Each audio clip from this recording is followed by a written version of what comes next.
Firstly, I would like to congratulate Franchising India for organizing this event. I think they brought out a very good magazine and a very good report giving the state of the industry, particularly in North India. I think it's going to be unveiled during the course of the day.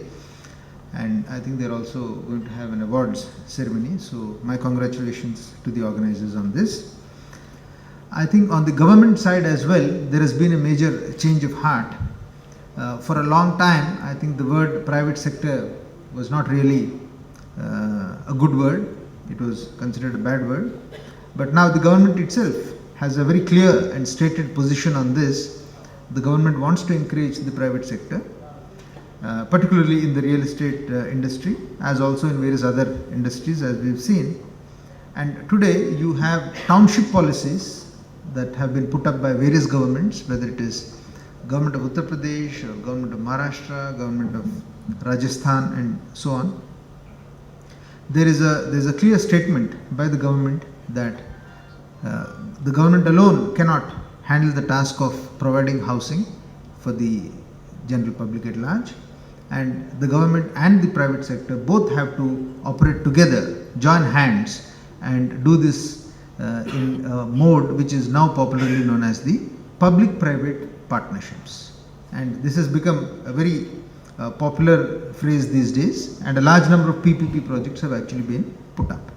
The question of housing for the rich, housing for the great Indian middle class is of course very central to the debate, and quite often the industry is blamed that you are most of the time catering to the upper segments of the society. You are not really doing much for the middle income or for the low income. I think here again the government has taken steps in many places to compulsorily reserve some portions of land in various projects for the middle income and for the low income population.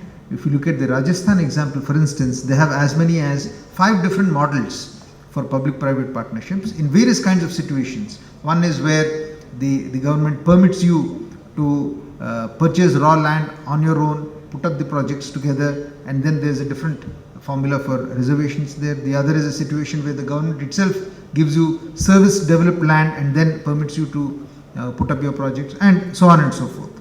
So there are various ways in which one can address this kind of an issue, and this is also something that is taking shape. It is evolving in our country. Today, Indian cities are facing a huge wave of suburbanization. All over any of the big cities that we look at, all our projects are actually located on the periphery of all our metropolitan cities. And the peripheral areas are those areas where you really lack infrastructure, whether you look at it in terms of water, sewerage, drainage, public transportation, or whether you look at schools, hospitals, and so on and so forth.